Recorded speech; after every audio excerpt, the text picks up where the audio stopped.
আসসালামু আলাইকুম। মাইক্রোটিভি learning computer টিউটোরিয়ালে আপনাদেরকে আবার জানাচ্ছি স্বাগতম। Microsoft office management part 2, Microsoft Excel lesson 1। Microsoft Excel এর ক্লাস শুরু হচ্ছে। তো আজকে প্রথম ক্লাসে মাইক্রোসফট এক্সেল এর সাথে আপনাদের পরিচয় করিয়ে দিব। মাইক্রোসফট অফিস এক্সেল হচ্ছে মাইক্রোসফট অফিস প্যাকেজের একটি খুব গুরুত্বপূর্ণ প্রোগ্রাম, যেটিকে স্প্রেডশিট প্রোগ্রাম বলা হয়, যার মাধ্যমে স্প্রেডশিট অ্যানালাইসিস, তথ্য বিশ্লেষণ, ডাটা অ্যানালাইসিস, জটিল গাণিতিক হিসাব নিকাশের কাজ সহজে করা যায়।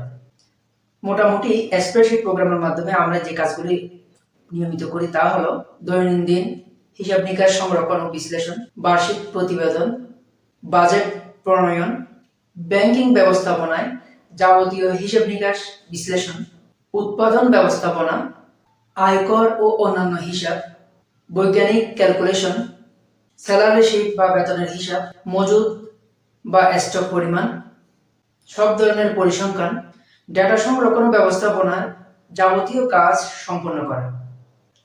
তথ্যকে আকর্ষণীয় করে তোলার জন্য রয়েছে চার্ট বা গ্রাফের ব্যবহার। আপনাদেরকে কম্পিউটার স্ক্রিনে নিয়ে গিয়ে দেখাচ্ছি মাইক্রোসফট এক্সেল এর পরিচিতি। তাহলে চলুন শুরু করি এবং খুব সংক্ষেপে পরিচিতিটা দিয়ে আজকে ক্লাসটা এখানে শেষ করব।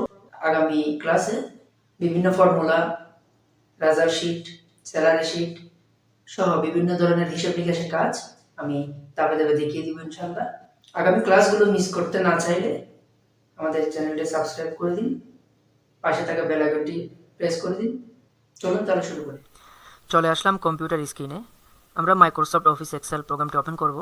এটি দুইভাবে ওপেন করা যায়। একটি হচ্ছে ডেস্কটপে মাউসের রাইট বাটন ক্লিক করে নিউতে ক্লিক করে মাইক্রোসফট এক্সেল ওয়ার্কশিট এখানে ক্লিক করলে এরকম একটি ফাইল ওপেন হবে। তো এখানে ডাবল ক্লিক করলে অথবা এন্টার প্রেস করলে আপনি মাইক্রোসফট এক্সেল ওপেন হবে। আরেকভাবে ওপেন করা যায়, উইন্ডোজ বাটনে ক্লিক করতে হবে। ক্লিক করার পরে এখানে অনেকগুলো প্রোগ্রাম আসবে, এখান থেকে মাইক্রোসফট অফিস খুঁজে বের করে মাইক্রোসফট অফিস এক্সেল 2007 এটি ওপেন করতে হবে। তো দুভাবে ওপেন করা যায়। এছাড়া এখানে ডেস্কটপে যদি আপনার শর্টকাটে থাকে সেখান থেকেও আপনারা ওপেন করতে পারেন। তো আজকে মাইক্রোসফট এক্সেলের বেসিক ক্লাস, তো সেই হিসাবে মাইক্রোসফট এক্সেলের পরিচিতিটা আপনাদেরকে দিব। খুব অল্প সময়ের মধ্যে আমি ক্লাসটা শেষ করব। পরবর্তী ক্লাসগুলোতে মাইক্রোসফট এক্সেলের বিস্তারিত কাজ দেখানো হবে। আজকে জাস্ট মাইক্রোসফট এক্সেলের পরিচিতিটা দিব। তো এখানে মাইক্রোসফট ওয়ার্ডের মতোই সবগুলো মেনু প্রায় মাইক্রোসফট ওয়ার্ডের মতোই বলা যায়। তো উপরে যে বারটি দেখতে পাচ্ছেন এটাকে টাইটেল বার বলে। এখানে যে ওয়ার্কবুকে কাজ করবেন সে এই ওয়ার্কবুকের একটা নাম দিবেন। যেমন আমি এটা নাম দিব সেভ এস করে, সেভ এসে গিয়ে টেক্সটে গিয়ে এটা নাম দিলাম এমটিবি প্র্যাকটিস ফাইল। এইভাবে আপনারা নাম দিতে পারেন, অথবা যে ফোল্ডারটি ওপেন করবেন ওই ফোল্ডারের নামটা এখানে দিয়ে দিতে পারেন। এখানে প্রথমে একবার ক্লিক করবেন, দ্বিতীয়বার ক্লিক করলে কিন্তু নাম এডিটের অপশন আসবে, সেখানে আপনারা এইভাবে নামটা দিতে পারেন। এটি হলো ওয়ার্কবুকের নাম দেওয়া। তো এক্সেল আসলে অনেক বড় একটা স্প্রেডশিট প্রোগ্রাম। এখানে অনেকগুলো শিট রয়েছে, অনেকগুলো পাতা রয়েছে। যেমন ধরেন এটাকে A4 সাইজের একটা পেজ ধরেন, তাহলে এদিকে দেখা যাবে এদিকে A4 সাইজের আরেকটা পেজ আছে, এদিকে দেখা যাবে A4 সাইজের আরেকটি পেজ আছে। এরকম করে অসংখ্য পেজ এখানে রয়েছে। সেজন্য বলা হয় ছড়ানো ছিটানো পাতা, মানে স্প্রেডশিট প্রোগ্রাম। তো এখানে মূলত তিনটি শিট আছে। এখানে আপনি চাইলে আরও শিট বাড়াতে পারবেন। তো এবং এই যে অনেকগুলো শিট, অনেকগুলো পাতা নিয়ে যে একটি প্রোগ্রাম বা যে একটি ডকুমেন্ট তৈরি হয় সেটাকে বলা হয় ওয়ার্কবুক। তো ওয়ার্কবুকের নিচের দিকে শিটের অপশন থাকে এবং এর নিচে থাকে স্ট্যাটাস বার। আপনি আপনার যেই এখানে যে কাজগুলো করবেন এখানে স্ট্যাটাসটা দেখা যায় এবং এখান থেকে জুম ইন জুম আউট করা যায়। তারপর এখান থেকে প্রিন্ট আউট দেখা যায়। এখানে আছে একটা স্ক্রল বার, এদিকে আছে একটা স্ক্রল বার, একটা ভার্টিক্যাল একটা হরিজন্টাল, এমএস ওয়ার্ডের মতোই। তো দেখেন এদিকে আছে কাট কপি পেস্ট। তারপর এখানে ফন্ট কালার করা, বোল্ড ইত্যাদি আন্ডারলাইন করা, ফন্ট চেঞ্জ করা, ফন্টের সাইজ চেঞ্জ করা। তারপর অ্যালাইনমেন্ট আছে এদিকে। তারপর এদিকে ফরম্যাট আছে, লেখার format, number, general, text, currency etcetera. এইখানে এই যে সেলগুলো দেখতে পাচ্ছেন এগুলোর প্রত্যেকটা একটা অ্যাড্রেস আছে। আমি মাউস পয়েন্টারটা যেখানে নিয়ে যাচ্ছি সেখানে যে কালো রঙের যে ঘরটা দেখতে পাচ্ছেন এগুলোকে সেল বলা হয়। আর প্রত্যেকটা সেলের এক একটা অ্যাড্রেস রয়েছে। এই যে A, B, C, D এগুলোকে বলা হয় কলাম, 1, 2, 3, 4 এগুলোকে বলা হয় রো।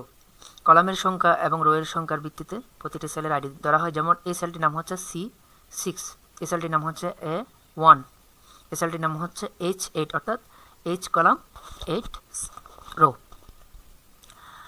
তো এগুলোকে সেল বলা হয়। এখানে ডাটা সিলেক্ট করার সময় মাউস পয়েন্টার একটা সেলের উপর চাপ দিয়ে রেখে টান দিয়ে সিলেক্ট করতে হয়।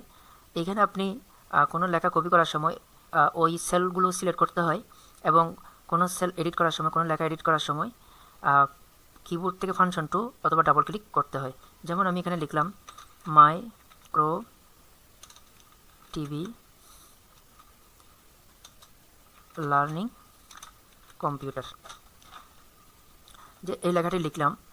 আমি যদি এটাকে এডিট করতে চাই সেক্ষেত্রে আমাকে ফাংশন 2 ক্লিক করলে এডিটের অপশন আসবে, অথবা আপনি ওখানে ক্লিক করে এডিট বক্স এখান থেকেও করতে পারবেন। এখন এছাড়া এখানে যদি আমার কোনো নির্দিষ্ট একটা এরিয়ার মধ্যে আমি কাজ করি, অর্থাৎ আমি চাচ্ছি A4 সাইজের একটা পেজে কাজ করব, তাহলে আমি ওইটুকু সেল সিলেক্ট করে এখানে বর্ডার দিয়ে রাখতে পারবো যাতে আলাদা করে বোঝা যায়।